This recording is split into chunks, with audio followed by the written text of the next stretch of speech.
What's up, everyone? Welcome to the Bench Podcast. My name is Joey, and today I am joined, welcoming back after a little bit of a hiatus, AJ Woodson, the tush push connoisseur. I love it. How you doing, man?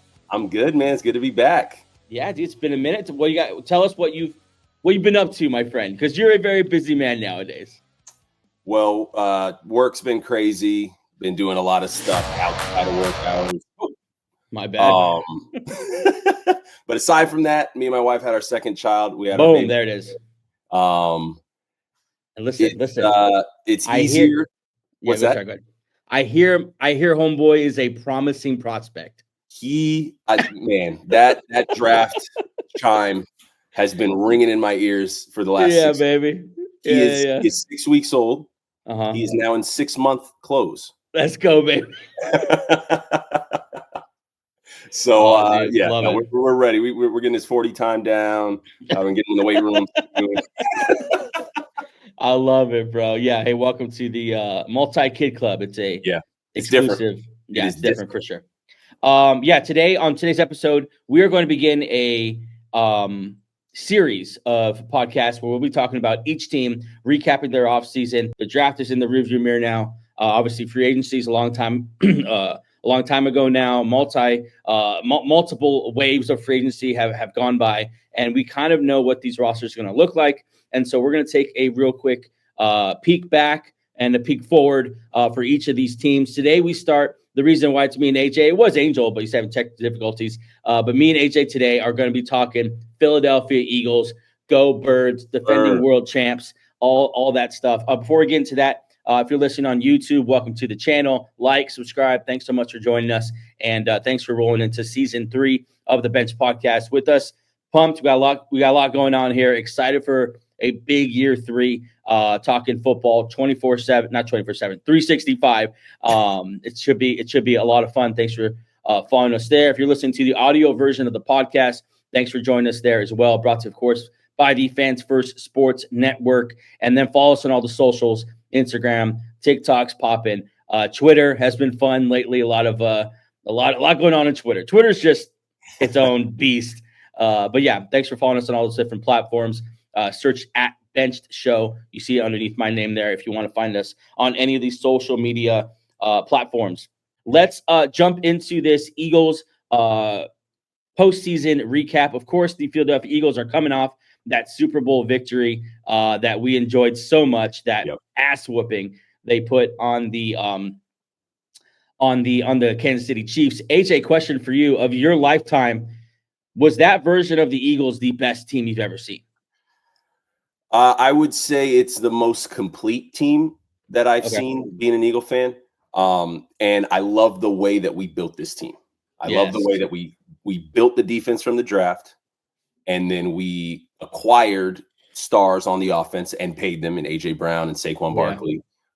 Built the offensive line. The OC and DC combination was just firing on all cylinders. And then we had just the CEO coach and Nick Sirriani.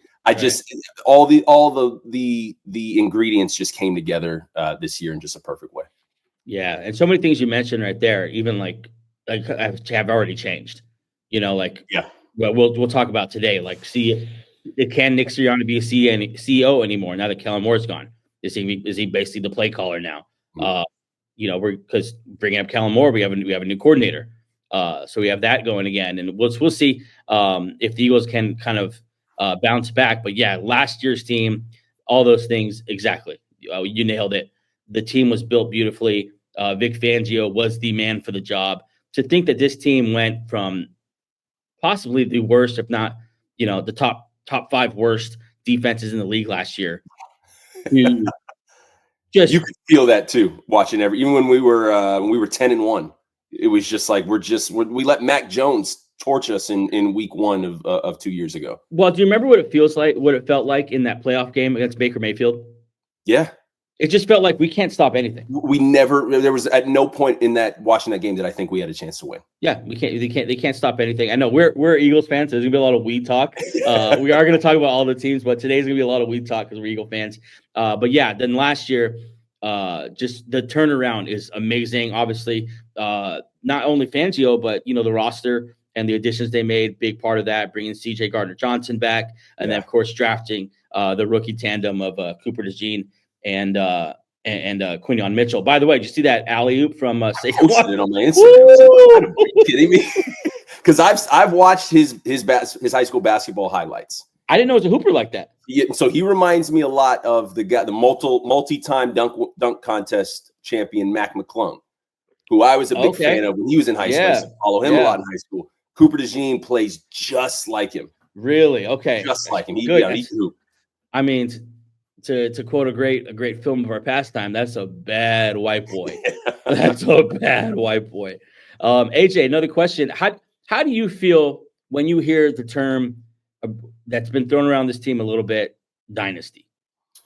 So I get taken back to 2017 after we won that Super Bowl. That term was thrown around a lot. The difference I see between this team and that team, that 2017, that was a team of destiny.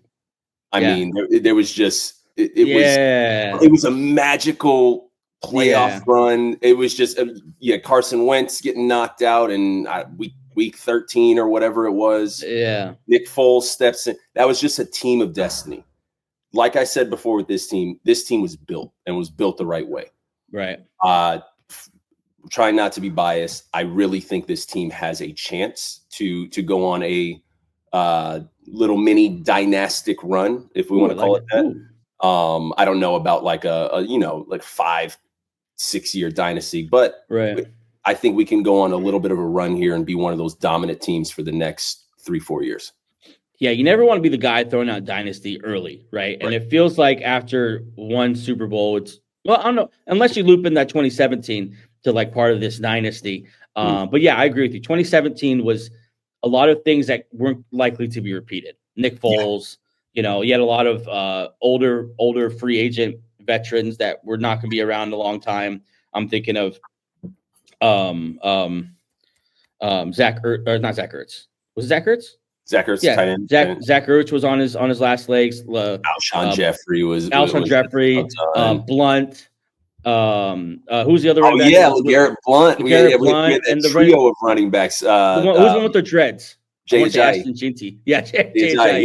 Yeah, like guys who are like, man, this guy's balling, but in 3 years he might be out the league. Yeah. Which was true for like all those names. Which is absolutely that's Zach Ertz, apparently. Yeah. Lead receiver of the Commanders. But yeah, I mean, this team seems like it's built for a little more of a run here. A lot of the players under 25. Jalen Hurts is still getting better. I don't think we've seen the best of Jalen Hurts as a passer yet. And so you can see, I don't want to say like, yeah, we're a dynasty. We're definitely not. We're one of the better teams of the last 10 years for sure. And we're one of the better teams going forward. I think dynasty talk, you got to win 3 chips in 5 years, something like that. I mean, how many true dynasties have we seen in the NFL? In our lifetime? In our lifetime. Yeah, I talk about Terry Bradshaw, whatever. In our lifetime. Yeah. I'm not talking about the steel curtain. Todd Bootstrap Jones. I don't care. I mean, Brady's done it twice with the Patriots. I know. and then I definitely Patrick Mahomes and the Chiefs. That's been a dynasty. I think that's all we've seen in our lifetime as NFL fans. Right. Yeah, it's gonna be interesting if they do become a dynasty because they're already becoming a team that's widely unlikable. I feel like, I mean, the league just came after them about the tush push. They lost, by the way. Love that. But it doesn't seem like your typical dynasty team. Jalen Hurts is not Tom Brady or Patrick Mahomes. Right. Like he's a different cat. And it's Nick Sirianni is not this lovable head coach that people like to root for. Everyone hates him. Yeah, people on our own show hate him. I mean, sometimes I hate him. Sometimes own players hate him. Try to fight him on the sideline. Like it's just they're a different kind of team right now, different organization, but it's just working. And that, of course, is highlighted in the Super Bowl. They blow off the Chiefs 40-22. Look, a couple stats in that Super Bowl. I mean, Jalen Hurts with the 3 touchdowns, 103 passer rating. Second time now he's balled out in the Super Bowl. Balled out against Mahomes. AJ, I have a new thought when it comes to quarterbacks this year. When it comes to this show, with quarterbacks, to me now it means more not if you're good, but when you're good. Yep. So I think for me, a lot of times the confusion is like, well, is Justin Herbert a good quarterback? Yeah, but it's not if you're good; it's when you're good. So when Justin Herbert, is he good? Yeah, but he threw 4 picks in the playoffs, in the playoff game. Yeah. You know what I'm saying? So like, is he one of the elite quarterbacks? To me, no. Jalen Hurts, is he good? Is he elite? Yeah, because he's good when he needs to be his best. He's best when he needs to be that. So to me, Jaden Daniels, another guy who proved that this year. Good all through the regular season. Took it up a notch in the playoffs. Yeah.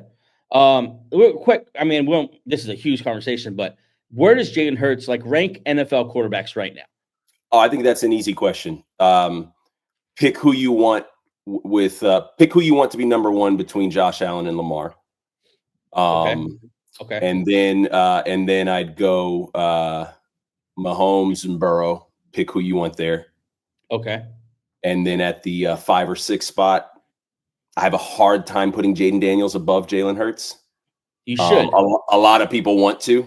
That's a lot of the talk. It's CJ Stroud all over again. But yeah, it's Jalen Hurts is number 5 there for me, and really best quarterback in the NFC. Okay, I have it. I'm a little higher on you then. I have Joe Burrow number 1. I think Joe Burrow's the best quarterback in the league right now. And then I have Patrick Mahomes, Josh Allen, and then Jalen Hurts above Lamar Jackson. Okay, because of what you just said. Yeah, but if you're good, it's about when you're good. And with that logic, I think he's close to Josh Allen. Josh Allen's never beat him head up. Jalen Hurts just wins. To me, it's just he's a different kind of guy, and it feels like with him, the target keeps moving. Well, can he win? Quarterback that we just named in their last matchup, Jalen Hurts has won. Yeah. I mean, Jalen Hurts just did something that Lamar Jackson and Josh Allen have not been able to do yet in their illustrious careers. They have not been able to meet up head-to-head with the Chiefs, with the whole, Steve Spagnuolo and that defense and the mind melt that is Andy Reid and Patrick Mahomes, and beat them in a playoff game, let alone the Super Bowl. And Jalen Hurts just did it, and it's just, I feel like it's an always moving target for him. Well, first it's like, well, he can't win. He can't beat Mahomes. You can't play like that in the playoffs. You can't be a running quarterback in the Super Bowl. And yeah, you can. It's just, and now the argument's going to be, whatever. The O-line is good, and Saquon. Yeah, he didn't have a good Super Bowl. Yeah. He's on his 3rd coordinator. The target keeps moving for this guy. He's going to need to win a lot for people to start respecting him in that way. So I mean, we have a question here. Did Jalen Hurts' performance as Super Bowl MVP, by the way, was it enough to silence the doubters? So far for me, I've heard plenty of doubters still. Yeah. Right? I've heard some pundits, a lot of pundits have come around, but they're still hesitant. They're still hesitant to put him in that tier 1. Yep. And I don't really know what that is. Is it the tush push, or are they thinking that stats are being padded because of the tush push? Yeah. But it's just what you said. It's not. It's when they're good, and he's 2 for 2 on balling out in Super Bowls. Yep. I don't know what more needs to happen. Yeah, we'll see. I think I guess just keep winning, and some guys, I guess you're just never going to win over, and we might just need to accept that. Yeah. Like some of these guys, who's the back? Chase Daniel, is that the guy who has the podcast? Chase Daniel came out and he's like, yeah, Eagles could lose 3 of their first 4. Jalen Hurts, maybe needs to improve as a passer. It's just like, I mean, what do you want the guy to do? Yeah. Okay, whatever. Let's move on now to some coaching front office changes they made. Sirriani was re-upped recently by the Eagles. Thoughts on that? I'm pumped about it. I'm good. Yeah. Building a culture. We got our guy, and let's keep moving forward. We did lose. The Eagles did lose Kellen Moore. So now what? After losing Brian Johnson, Kellen Moore. Yeah, exactly. Well, they do it differently this time. They promote from within. Love it. A longtime friend of Nick Sirianni. What that leads people to believe is that Sirianni is now going to kind of become the offensive coordinator unless this guy is really going to step into that role, which typically doesn't work like that because he was in the room last year. He was basically there the entire time. And so how do you feel about Nick Sirianni maybe stepping away from the term you used earlier, CEO coach, and now more into an offensive coordinator role, if that's the way they do it? I think if we just continue to do what we did this year, it was pound the football on the run, throw when we need to. And a lot of people like to say, well, we took the ball out of Jalen Hurts' hands. No, we didn't. We put the ball in his hands when it was appropriate to do so. Right. And if we continue an offense like that, I mean, we're bringing back the entire offensive line except Mekhi Becton. Is that correct? Yeah. Okay. We've got the core O-line back. We've got the core offense back. Just run that same style of offense, and I think we'll do just fine. I mean, 2 years ago we saw the countless bubble screens to Kenny Gainwell. Oh my God! Yeah. Let's not get cute, and let's play Eagle football. Yeah. Yeah, and that last year was run the rock. Run the rock with Saquon. I do like bringing in AJ Dillon. Of course, they drafted white boy last year. What's his name? I forgot his name. He had the big run against the Commanders. Yeah, against the Commanders. Damn, I forgot his name. The backup running back. And so I think they're going to run the rock again. I think I saw a cool stat. The offensive line played over 1,000 snaps together as a unit. Last year. It's elite continuity, and that obviously shows everyone's coming back healthy, and then we'll have to replace Mekhi Becton with either Tyler Steen or whoever else they bring in. I have the utmost confidence in the Eagles, in Stoutland, the offensive line coach, to figure that out, and I don't think they're going to miss a beat. Last question here when it comes to coaching and management and all that. Do you think Sirianni is overlooked? That's not a great way to say it. Who would you give more credit to? And this isn't really a fair question, but it's something we need to talk about because Howie Roseman has killed it in the last couple of years. And so if someone asks you, like, hey, honestly, is this more Nick Sirianni as an elite coach, or is this Howie Roseman on one of the greatest GM runs we've ever seen? Like, who would you give more credit to? Without question, Howie. And the thing that I love that Howie's done, he went from trying to be the smartest guy in the room, JJ Arcega-Whiteside over DK Metcalf, Jalen Reagor over Justin Jefferson. I'll just never you know how many times in those days in Madden I went and made those changes. Do what he should have done. He went from trying to be the smartest guy in the room to just making the obvious choice. Yeah. The first sign of that was trading up to get Devonta Smith. Yep. It was the move we needed to make. We were so used to knowing what move needed to be made and it not happening in the draft. Right. And then having to accept whatever he did and having to try to talk ourselves as fans into believing that Jalen Reagor is going to be a guy. Devonta Smith was the first sign of that. And this year, Jihaad Campbell. It's the first time we've drafted a linebacker in the first round since 1979. 45 years. But he felt you and it made sense. So I think Howie has corrected some of his ways that he liked to cling to before. Yeah. And I mean, he's just made move after move after move that has worked out for us. Yeah, Jihaad Campbell is something I'm very excited about, and that's classic. He fell to him. Don't overthink it. That's what the Ravens do. Guess who fell to the Ravens a couple years ago? Kyle Hamilton. Guess what happened this year? Malachi Starks fell to him. You know what I'm saying? Like, they just take, like, hey, let's not overthink this. There's a really good player here. Yep. And we may not be the perfect fit for him, but it's an elite talent. That's not with Jalen Carter. And I think that's I think last year in the second round. Gene, even the Kobe Dean. He got hurt. Like in the third round, the Kobe Dean, like, hey, a bunch of Georgia players here. They love the Kobe Dean, the middle linebacker. We could use a linebacker. Should we bring this guy in? Yeah. Even though you don't draft linebackers, you should probably bring this guy in. He played great last year. I think he's a good chance to start this year. And, I think Howie, I would agree with you, probably deserves the bigger slice of the pie here when it comes to credit. He's just on an all-time run, which is, I mean, the story of Howie Roseman is going to be is amazing, really. Like, starting as a GM, getting fired and staying with the organization during the Chip Kelly era, and then coming back as the GM with like with a vengeance. We're in the 45. Like, he came back and just opened up a can of whoop ass on the league. He was back there doing work. Mm. He's back there like lifting weights and looking at college tape. Yeah. He was killing. And then, what he's been since has just been nothing short of amazing. But yeah, that, and we both say Howie Roseman deserves the credit, but Nick Sirianni, the highest winning percentage coach of any active coach right now.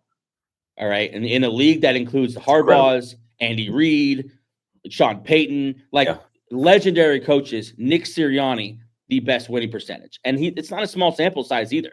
Going on his fourth year? This will be his fifth year.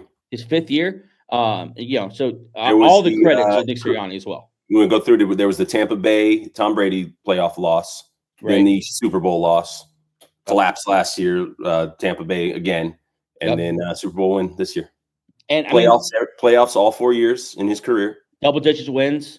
Yeah. All 4 years. I mean, it's just the winning percentage between him and Jalen Hurts is all time right now and at an all time pace.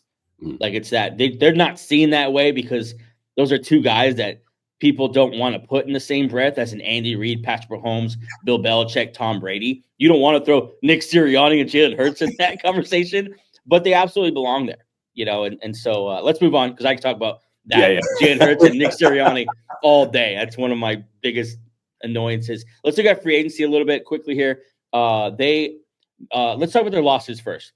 Josh Sweat, they lost a lot, specifically on defense. Josh Sweat and his 9 sacks move on to Arizona, rejoining with Jonathan Gannon there. Milton Williams gets the biggest contract in free agency, $104 million to go play for Vrabel in New England. Chauncey Gardner-Johnson traded to Houston. I want to get your thoughts on that in a second. That's an interesting move to me. They bring in, to me, guys who have, high upside, but some wild cards here. In typical Howie Roseman fashion, he's trying to look for value. And so they bring in Ojulari. Is it B.J. Ojulari, I think? Yes, that's right. Talented pass rusher from the Giants. Didn't get playing time because, of course, they're stacked with pass rushers there. Excited about him. Josh Uche, who played well for New England. Didn't play so well for Kansas City last year after it was traded. Dory Jackson, Harrison Bryant, Granson, a couple tight ends there at the end because I think they legitimately thought they were going to move on from Goddard, even though he'll be an Eagle next year after that restructured contract. So now one of the deepest tight end rooms in the league. Let me ask you about C.J. Gardner-Johnson. How did you feel about that trade, moving on for him once again? How did that land for you? I don't love it because we need those dogs. Yeah. And that dude is a dog. And he proved that this year. And it seems like he loved being an Eagle. Like he loved coming back. I loved having him his first stint with us. I was so hyped when we got him back this year or last year. I don't love it because just like we said, if we want this to be a dynasty, we need to keep some of those core pieces that brought us to the Super Bowl. And I just think not even on the stat sheet, I just think his presence on defense is such a foundational piece. Just, I don't know. Yeah, I don't love it. Yeah, his knack for the big play, his, his physical presence, like being made known, feels like every big game. Those things I think are going to be hard to be replaced. of other receivers, and it's going to be hard to replace that. Something's going on though, because everyone who gets this guy, he plays well, but they still just move on from him. I think he's going to play well in Houston. Like I think it's going to be really good for him in Houston as well. But people just don't want to commit to this guy. I've seen several beat reporters say, "Hey, it was a lot worse with Chauncey Gardner-Johnson behind closed doors than people know." And so maybe that's part of the issue.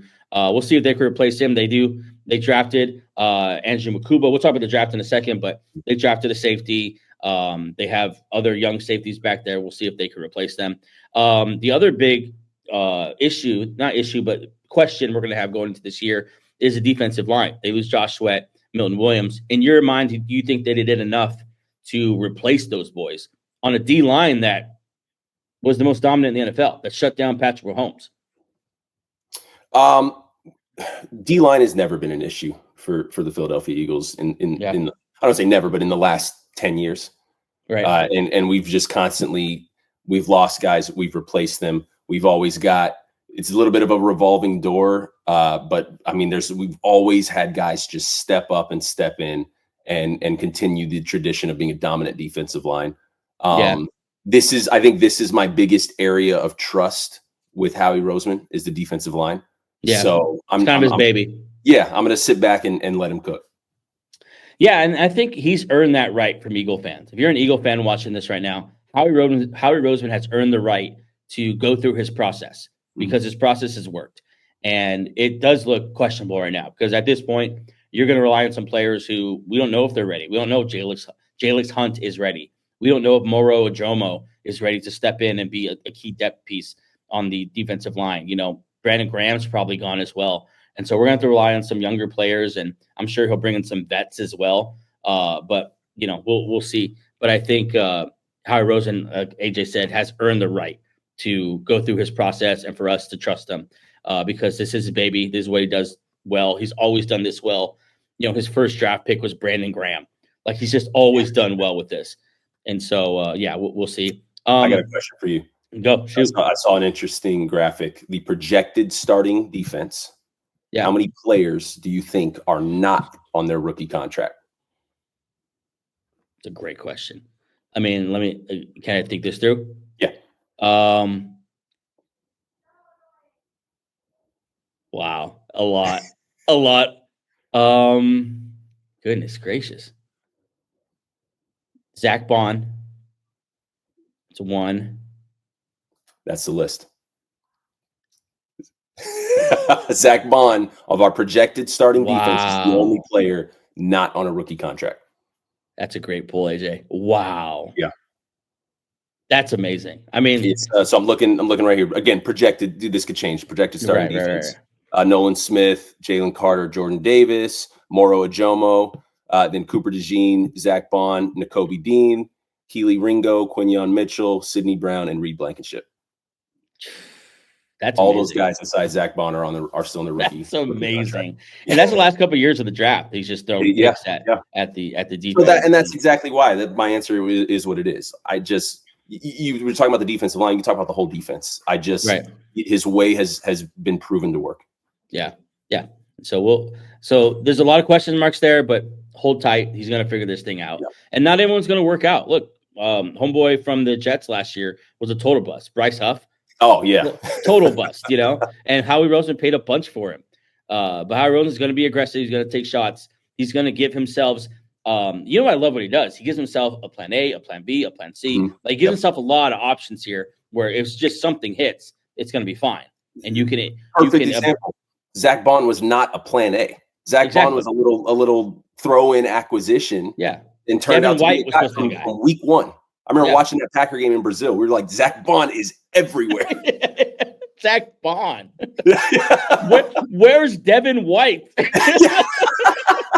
That was plan A. That was plan A. Exactly. Yeah, exactly. He gives himself a lot of options here, and something always pops because, you know, his process, his team, I'm sure is great as well. Let's move forward here to a couple of questions. Just one question about the draft. I don't want to dive into this too much. But of course, the big pickup was Jihaad Campbell, linebacker of Alabama. A lot of people want to know, is he a linebacker that can rush, or is he a pass rusher that can play a little linebacker? Where would you rather see him play? A linebacker that can rush. Okay. I think that's a little more. Yeah, that's more an area of need. And we don't need his rushing ability to be the focal point of where he plays. Right. I got a couple positional battles here. I need you to choose. Okay, so pick a winner here. Obviously, you have Zach Bond starting at one linebacker position. I'm talking about like a nickel package. If there needs to be another linebacker in there, are you going with Nakobe Dean, Jihaad Campbell, or the other rookie from Georgia, Mondon? I'm going with Nakobe Dean. He showed us enough, I think, last year. Yeah. As a guy we can trust there. I go back to every time his name gets brought up. Correct me if I'm wrong. Game sealing interception against the Jags. In the end zone. Yeah. It was weird. Yeah, it was a beautiful catch. Like, big old burly dude, high pointing the ball. His arms are like that long. Yeah, but he did it though. Every time I hear his name, I think of that play. Not that play makes his whole season, but I think another year of improvement, another year in this defense, another year under Vic Fangio. Let's go into Kobe Dean. Yeah, I'm hoping that there's going to be nickel packages where it's Zach Bond, Kobe Dean at linebacker, and they find a way to get Jihaad Campbell as a pass rusher in those moments. Yeah. I think you get all three of them on the field at the same time. I got CB2 is going to be interesting. You have a lot of names there. Keely Ringo or Adoree Jackson? Oh man. I like both those names. Keely Ringo, this is we're going into his second year. Yeah, second year. He's young still. He looks like he's about 45, but yeah. Let's go with Keely Ringo. Just like I said, I got another year under Vic Fangio. Let's continue to build this culture and this culture of we draft the defense, we use them, and then we just get out of here. Yeah. We'll see if CB2 is going to be an interesting battle to watch because Keely Ringo hasn't shown he could be a starter yet. Obviously, he's very young still. Was a great prospect coming out of Georgia. Right. Has all the tools. He's big. He made a couple plays last year, but more in a depth role. I think Eagle fans and the Eagles as an organization would prefer that Keely Ringo steps up and takes hold of that CB2 next to Quinyon Mitchell. Do you think Quinyon's ready for that CB1 role? Absolutely. Yeah. Without question. I'm wondering if there's going to be any fallback from that because it was a nice situation last year to be next to Darius Slay. Yeah. And have Darius Slay, take on that number one role. Okay, a couple things here as we wrap up the show. Better roster this year going in or last year? I mean, that's an impossible question to answer. I know, right? We'll see how it ends up. Last year, we didn't like going into the year last year, right? We didn't know that Zach Bond was going to be an all NFL player. We didn't know that Quinyon Mitchell was going to be a borderline rookie of the year. So it's just, who are those hidden gems this year? Last year we had losses too. That's a tough question. Yeah. I guess it has to be last year's, but you don't know. Last year's more proven, but we didn't know Zach Bond was Zach Bond last year. Right. We didn't. Hey, here's one. We didn't know Saquon was going to look like that. That's very true. That's very true. No idea. So I think it is an impossible question, but it's just a fun talking point because it's just two great rosters. It's fun looking at them both. A couple questions here as we wrap up. Tell me if it's more. Would you put your money on it? Are you taking this bet? Okay. Are you taking the bet of Jihaad Campbell winning Defensive Rookie of the Year? You putting your money on that? No. At the house? No. I think this defense has I don't see him shining in this as defense. Like a featured. Yeah. I don't think he's going to get enough. Number one, enough playing time. And number two, the opportunity to make enough big plays to be in that consideration. I'd love to be proven wrong, though. Are you betting the house on Jalen Hurts having more rushing TDs than Saquon again? I think Saquon's going to do it again. Yeah. I think Saquon's going to have just as big a year. I think. Well, now after this last week, I think we see a lot of tush pushes. Yeah. Never mind. No, I bet the house on that. Are you betting the house on 13-4 or better? As a record, of course. I'd have to get a good look at the schedule. We're gonna do that at the end. Super Bowl hangover is a real. So we'll wait on that one then. We'll see what your we got to look at the schedule. Biggest X factor for the Eagles, and then we'll get a schedule prediction. But who's your biggest X factor for the Eagles going in? I think it's gonna be Saquon again. He wants to prove that it was not a one and done type thing last year. We extended him. I think he's still got a ton of juice left in the tank. I think it's Saquon again. Yeah. He literally could not be stopped last year. he literally changed the team. It's hard to argue against anything else because you like to get into other things, like pick someone else, especially with the defense going through so many changes. But he changed the team. Like a lot of things just didn't matter last year because Saquon would clean it up. Mm-hmm. You know, Saquon would just save the day. I go back to that week 4 or week 3 Saints game when we were just, it was just ugly. And then boom, we get a 60-yarder from Saquon, and that's the game. All right, let's have you predict the win-loss real quick. Of course, it is May 24th, so you know you're not held to these. Yeah, pick freely. Okay, week 1 hosting Dallas Cowboys. Win. Yeah, raising the banner, Cowboy. Yeah, win. 1-0. At Kansas City Chiefs. I think we lose that one. Okay. I think we lose that one. It's in Kansas City. It's a quick chance at revenge. Yeah. Those early chances at revenge games, they usually go in favor of the other team. Yeah. I mean, could you even say this game is going to mean much more to Kansas City than the Eagles? Oh, yeah, exactly. Week 2 at home. Yeah. So 1-1. We continue a brutal opening 5 games. Hosting the Los Angeles Rams. Similar situation, but I think we win that one. Yeah. A lot of people want to say we don't beat the Rams last year in the playoffs if that snow didn't hit.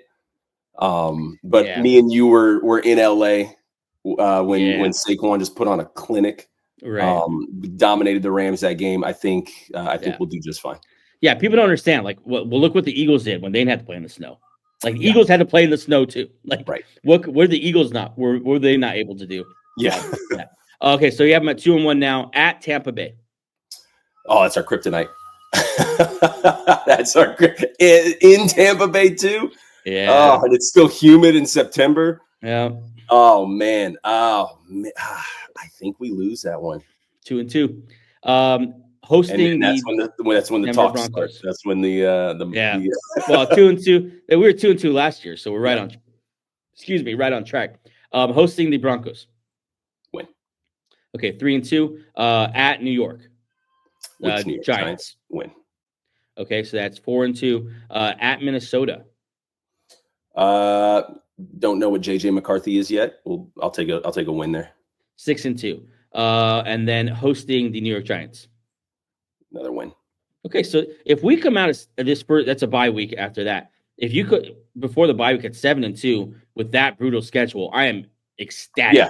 Yeah, I'm thrilled. Ecstatic. 7-2 because that's a tough first 5, especially 7-2. So after the bye, so we have a bye, and then we go to Green Bay. How do we do after the bye? Historically, how has this team done after the bye? I think we've taken it up a notch. Yep. That's going to be a fun game at Green Bay. Yep. I'll go win on that. Monday Night Football. Yeah. I'll go win. Yeah. That's 8-2. We beat the Packers again. 8-2, and then we host the Lions. Ooh. It's a brutal schedule, man. It's a brutal schedule. Oh man. It's at home. So I saw something interesting. Has the Lions window already closed? Yeah. They are they going to look like the Eagles 2 years ago, losing both coordinators? Right. Just losing the core on both sides of that team. I think we win. I think we beat the Lions. I don't know if the Lions, and we'll talk about this when we get to them on these shows. I don't know if the Lions come back an elite team. Yeah, I don't think they win a division, but yeah, we'll talk about them when we get to them. So you have it 9-2 now after the Lions. At Dallas, we'll split that. We'll split that. I think we lose that one. So Jerry's gonna cover up the windows. Yeah. Yeah. Hosting the Bears. By the way, Ben Johnson recently said tush push. He's not a tush push guy. He likes explosive plays better. Yeah. Idiot. I love Ben Johnson, but what a stupid thing to say. Am I crazy to think the Bears are a disaster this season?